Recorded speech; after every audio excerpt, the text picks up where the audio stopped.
Welcome to my studio, where today we're going to be painting these pretty shells with watercolour.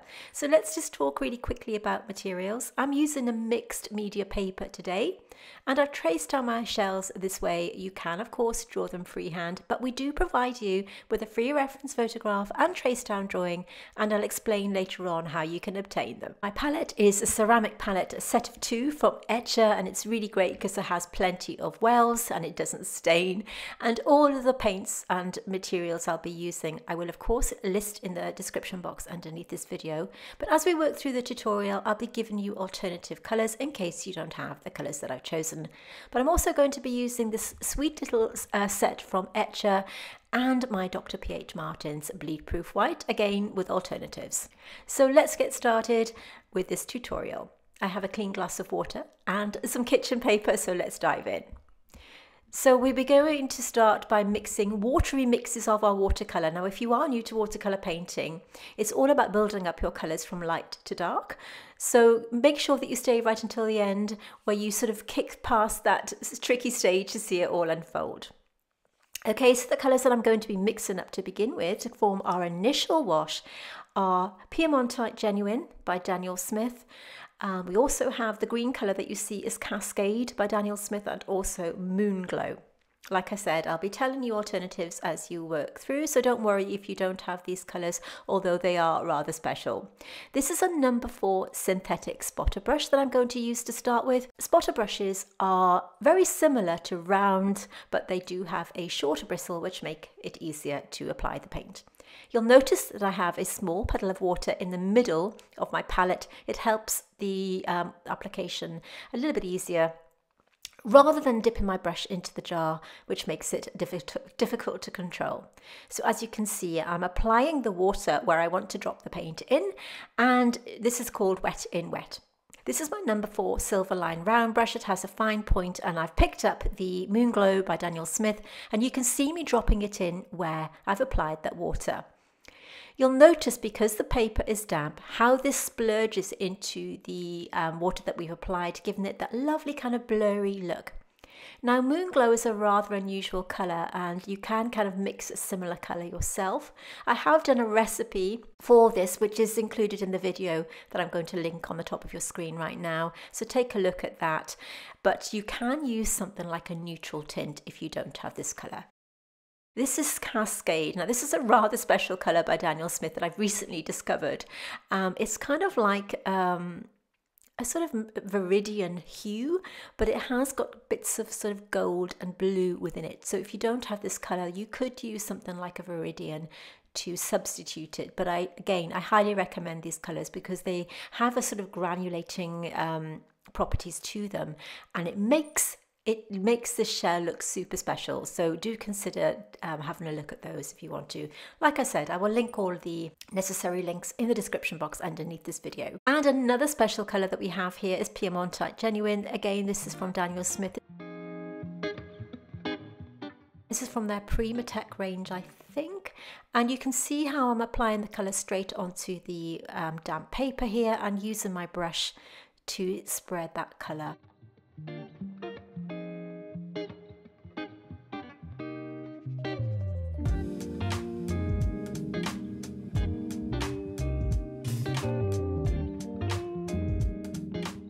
Because my studio is quite warm today, my water that I applied did actually dry out quite quickly. So I'm just going to apply another layer of water onto this.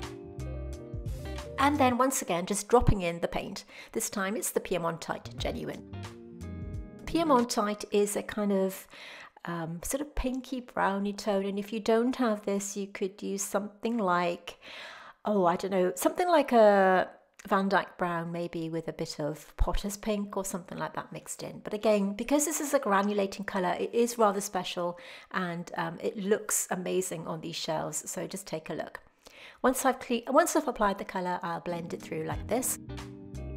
Next up we have Yellow Ochre. This is by Winsor & Newton, and I'm applying this straight onto the shell like this, using my number 6 spotter,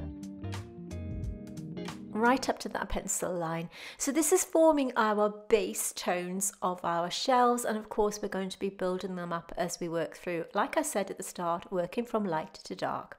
Now, at the very start of this video, I mentioned that we do have a free reference photograph and line drawing to accompany this tutorial, and you can obtain them by joining our Facebook group, details of which will be in the description box below. Do consider joining us there because we are an amazing community with some fabulous people, and you can post your finished paintings there and have some feedback from me and our other members.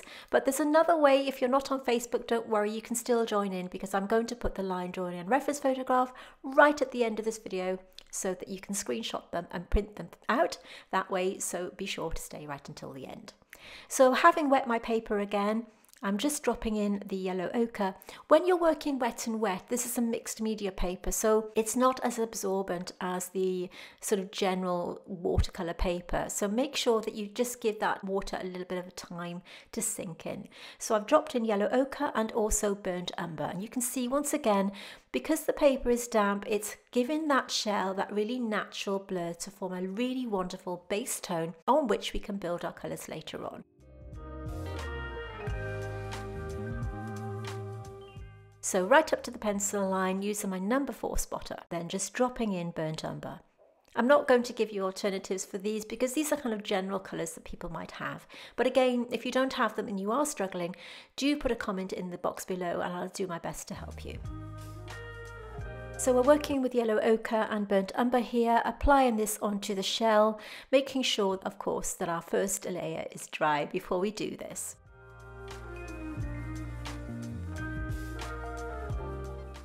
You can see that I'm just lifting out a tiny bit of paint there with my number 2 size flat and blending it through. Now everything's completely dry and we can start to think about building up our colours. So we're going to go back to our initial 3 mixes, only this time adding a bit more colour. So that's more pigment and less water. But you'll notice that the colour mixes are still very movable. They're not sort of sticky or dry in the palette. So this time I'm working wet on dry. This means I'm going to be applying the paint directly onto the paper like this, working around those little pencil lines that I've put in. These are the sort of whiter areas that are on this particular shell. So this is Moonglow, and then I'm adding a tiny bit of Cascade Green, working around the little pencil lines that I've applied, and then switching it back to Moonglow like this. Notice how I'm negatively painting this little vein, I think you'd call it a vein, in this shell here. Don't worry if you are worried about negative painting, because we can sort that out a little bit later with the bleed-proof white, and again I'll give you an alternative as we work through. So this is Cascade Green, applying it over that first wash and around those veins, and dipping in between Cascade Green and Moonglow by Daniel Smith. This is a number 4 synthetic round. This particular one is a silver line brush from Jackson's, and I will link it underneath the description box. When you do your second layer, make sure that your paint is completely dry. And you can see, because this paint is still damp, I'm dropping in the Piemontite and letting it sink into this beautiful damp paint to give this kind of iridescent look. That is why these colours are particularly special for this tutorial. Ordinarily, I mean, you can use other colours as I've said, but these really do make it really, really special. So Piemontite, working around that vein and then adding a little bit of Cascade, sort of blending them together on the paper like this. I've chosen mixed media paper for this tutorial because it does make the blending easy. So if you are new to watercolour painting, I highly recommend that you give this paper a go. So make sure that you use a really light touch, because it isn't as robust as a heavy duty watercolour paper, but the upside of that, of course, is that it does make it really easy to blend through. Now, if you are enjoying this video, please consider subscribing to our channel where we release new content every single Tuesday, and hit that bell notification so that you don't miss new uploads. And also, if you are enjoying it, showing me some love and give me a big thumbs up. It's a free way of letting YouTube know that you're enjoying my content.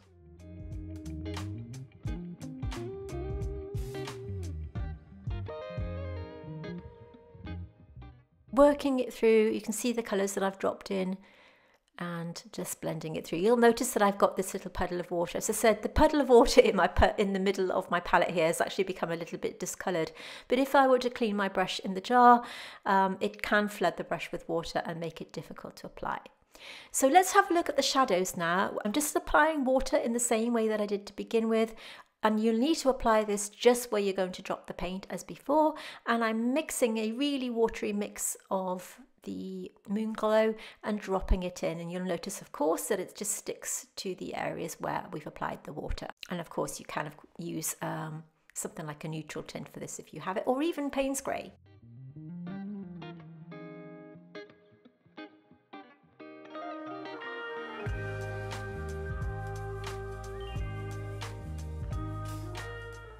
I need to mention to you that we do have a Patreon where we focus solely on botanical painting. So if that's your thing, you may want to take a look at us over on Patreon, where we post new full-length tutorials every month, as well as weekly tutorials, depending on your membership level.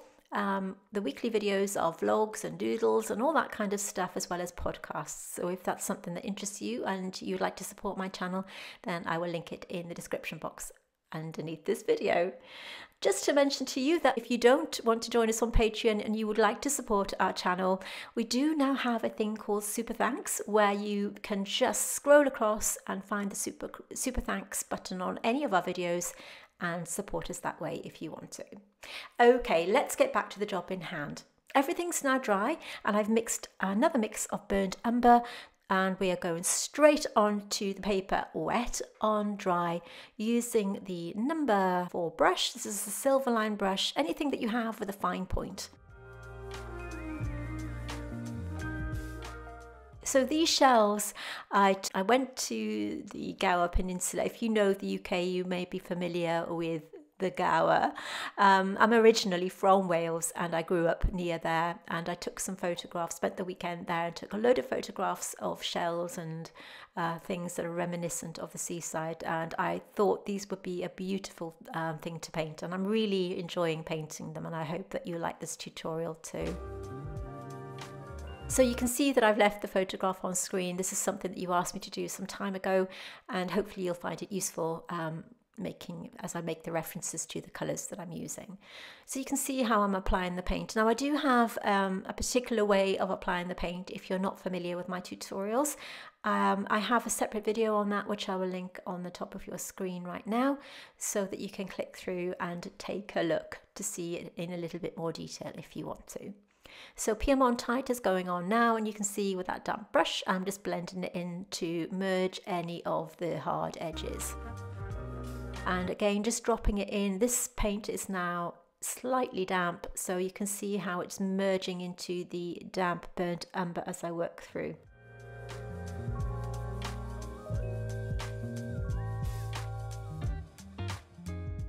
As I'm applying the paint, you can see that I'm just pushing it up to that pencil line, keeping an eye on my reference photograph, and then just taking it right to the edge to give it a nice sharp edge, and working over the other side.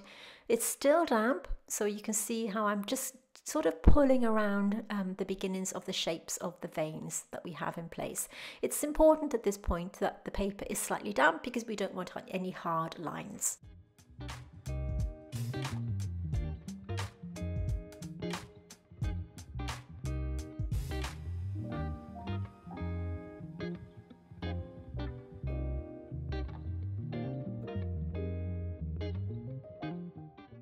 And again, this is the yellow ochre. You can see now that these are really beginning to take shape. We have quite a lot to do. We still have a long way to go, but they're beginning to look more shell-like. And of course, the important thing with this is not only the colours, but also the tonal values, by which I mean the depth of the colour. By having a flat colour, your painting will look flat, but of course, by adding the tonal variations, this is also important. So you can see by building up these colours slowly, your painting won't look muddy or overworked, and also gives you the chance to reevaluate your tonal variations. We are also on Instagram. If you're over on Instagram, do consider joining us there. We try to post up daily, and we also have a lot of behind the scenes stuff and fun reels and all that kind of thing. Okay, so this is Etcher. This is from their gold metallic set, and I've decided to mix a tiny bit with Moon Glow.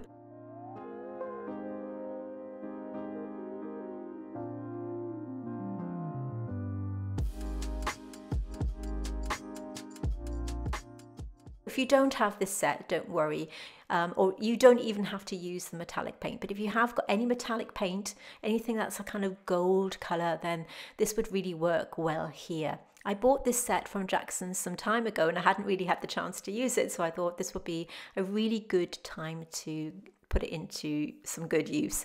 First of all, I'm applying Moon Glow to the darker values on the shell here. You can see I'm just applying it straight onto the paper and blending it through. And I've already mixed the colour here. I'll link the colour in the description box underneath this video. So just dropping in this gold colour just on sort of a damp paper, and you can see just by applying it and blending it through with a damp brush, it just gives this shell something really special. I noticed when I looked at the shell, it did have this kind of iridescent look about it, and by using this on top of the already granulating colours that I've used, I felt that it really made it look really special. And again, we're going in with the two colours that I used earlier on. And just let that settle. It gives it a sort of textured look. So this is a number 1. This is actually a round brush from Jackson's. It's a Tintoretto brush. It's synthetic. But I actually feel it has more of a sort of liner brush feel about it. So any brush that you've got that's a really fine point will work well here. I have Moon Glow mixed on my palette, and I'm using this now in a thicker consistency to sharpen up my edges and to add a little bit of texture. And the really good thing about this painting is you can take your time with it. You can walk away from it and come back to it. And by using our Learn to Paint as you paint approach, you don't have to worry too much about getting it right or wrong. It's all about learning and enjoying the process as you work through your painting. Notice how I'm using the tip of my brush to add a little bit of detail here and outline the white areas that we've painted around negatively at the start, and taking that tiny little brush in the middle to sharpen up and give some detail. Picking up some of the burnt umber mix and adding it to the top like this.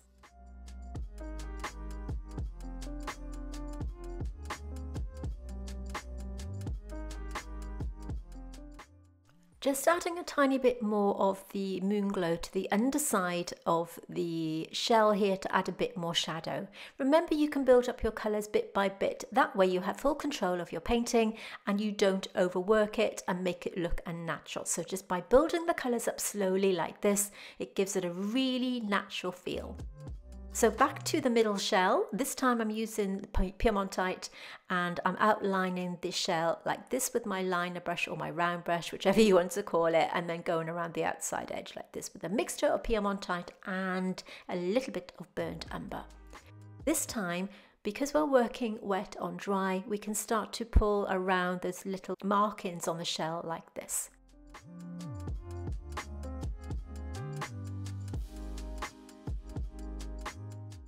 You can see that by applying a little bit of pressure, you can have a thicker line like this.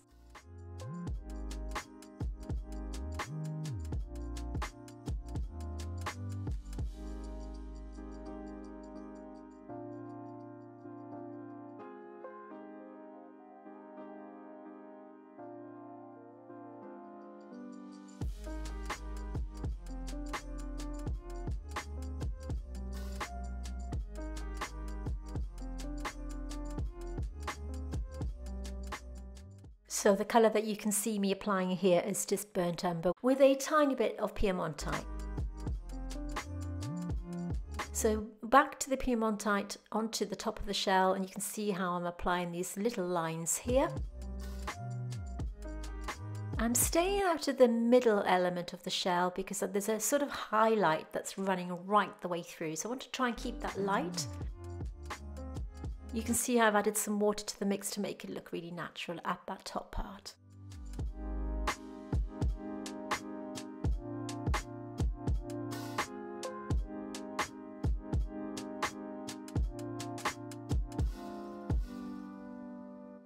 So at this point, I like to do a plain water glaze where I go over everything with water. Everything's dry before I do this. It does unify the paint. If you're familiar with my channel, you'll see me do this quite a lot, and it just gives everything a really soft blur. Once you've done your plain water glaze, you must let everything dry before you go on to this next stage. Okay, so we're back to our colours that we used before. We are using a rather limited palette today, so back to mixing yellow ochre. We have 2 petals of yellow ochre there and piemontite. And of course, we have moon glow. So back to our liner brush, and I'm going onto this. Just applying our water, and once again we're going to work wet in wet by dropping in the yellow ochre and then the yellow ochre and burnt umber mix with a tiny bit of piemontite, just to build up those colours and the depth that we need. While the paint is still damp, I'm just patting in that colour like this, following the pencil lines that I've applied. And you'll see by doing this, it gives it that really soft line. By working wet on dry, we would have had a hard line, and we don't want that. So make sure that your paint is nice and damp, just to give it that really soft looking blur. And as it settles into the paper, I'm just using my liner brush to wiggle that paint into shape. This is wet on dry, so we had the mixture of piemontite with a tiny bit of moon glow.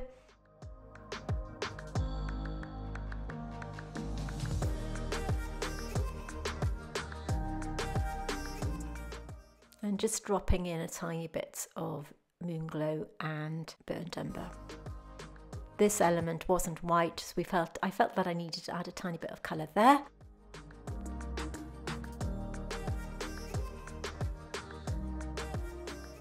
So by using that kind of squiggly motion, I'm just creating a little bit of a pattern on this section of the shell and blending it through with a soft damp brush.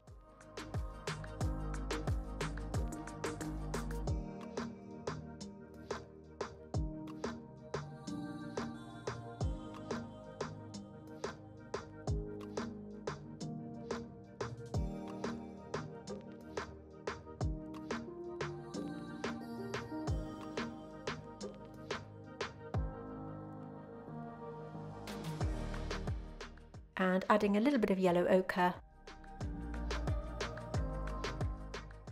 and dotting in some moon glow.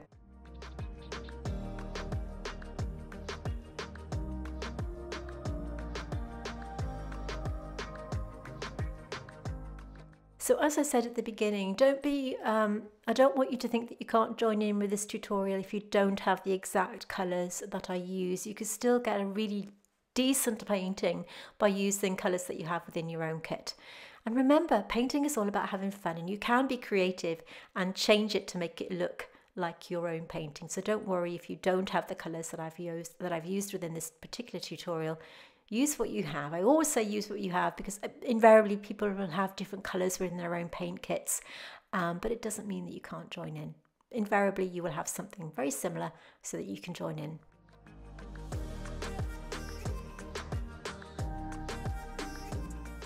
So we're adding the piemontite on the outside edge here just to sharpen that up and give it a nice defined look, and also adding these little bits of detail here and there.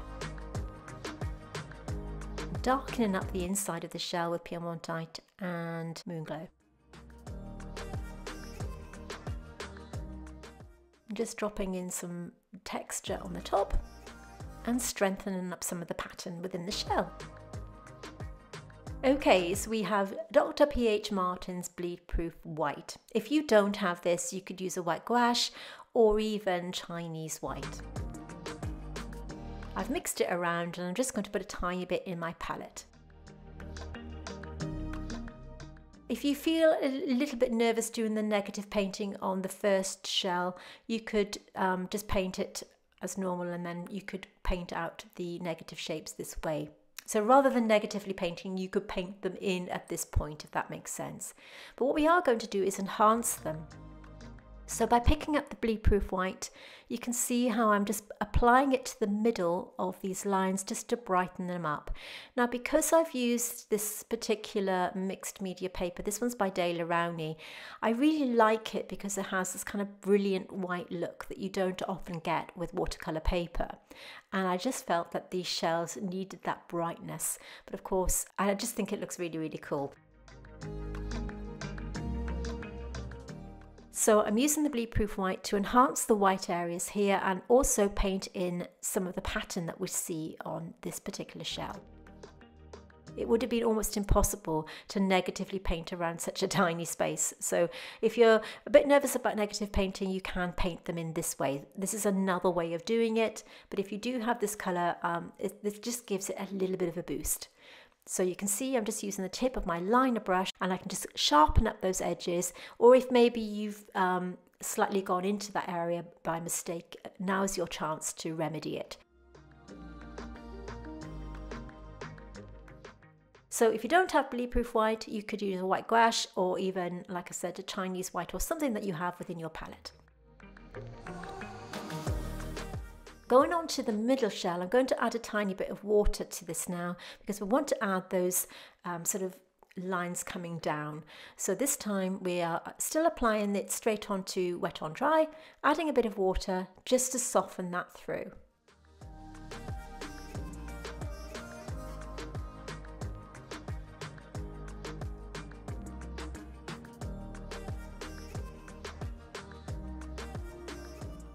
So you can see by adding water to the bleed-proof white, it does make it a little bit thinner and easier to apply.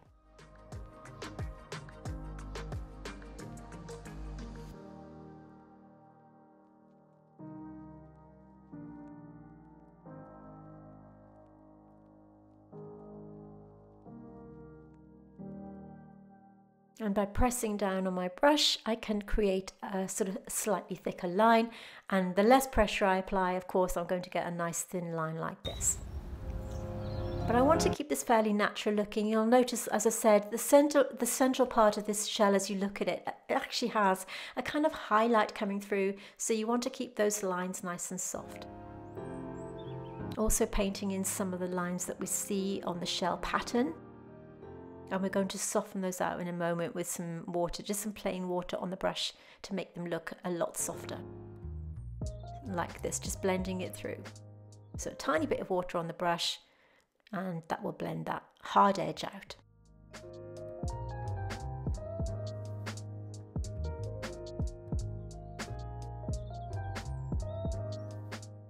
So you can see that when this is applied straight onto the paper, it is quite a strong colour and we will need to soften that through.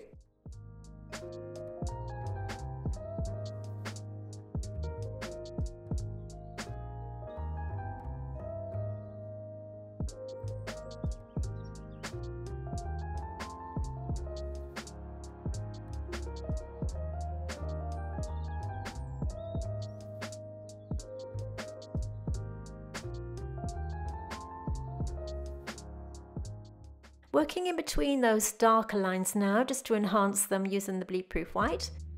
So this does two things. It gives it the shape of the white colour that you see, and it also makes the darker colour that we've applied to start with stand out a little bit more. I'm also applying it to the top part of the shell here.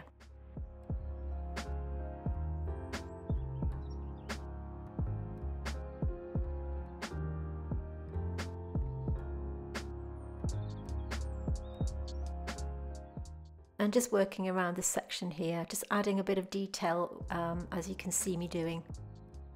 Dropping in some of the white, just using the tip of my brush in a sort of wiggly motion. We don't want them to be solid lines, just nice and natural.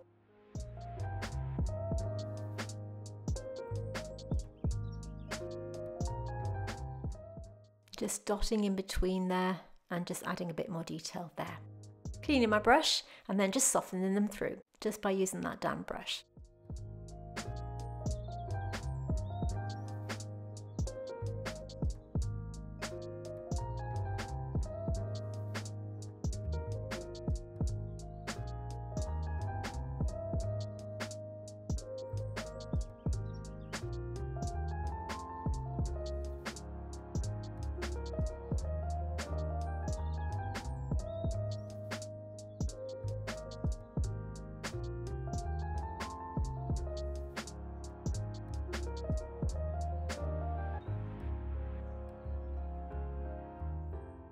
and back to Moonglow. And just wanted to build up a little bit more depth on those shadows. They're looking a little bit flat. It's up to you how much you put in. I wanted to keep mine fairly subtle, but I did feel that they needed a little bit more colour at this point. Because Moonglow is a separating colour, you'll see me there mixing the colour on my palette. You can see how it's separating into the red tones and the green that are the colours that go to make up Moonglow. So you'll need to keep sort of moving your, just mixing them around on your palette. Let them dry.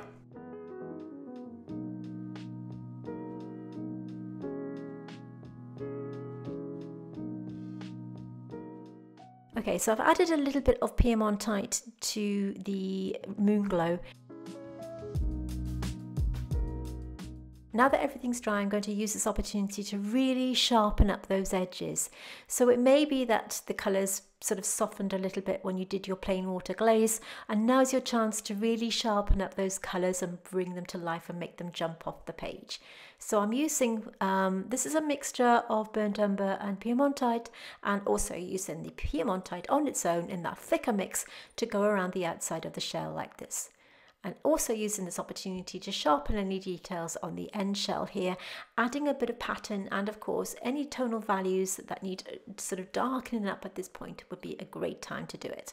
So just using the tip of my brush and also adding a tiny bit of detail here.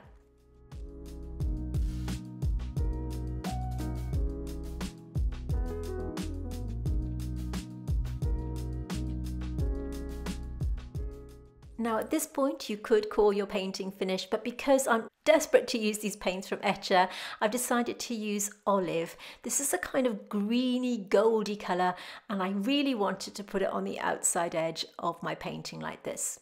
If you have got anything that's this gold colour, like I said before, do consider using it. It just brings this to a really kind of, it makes it look really super cool, I think.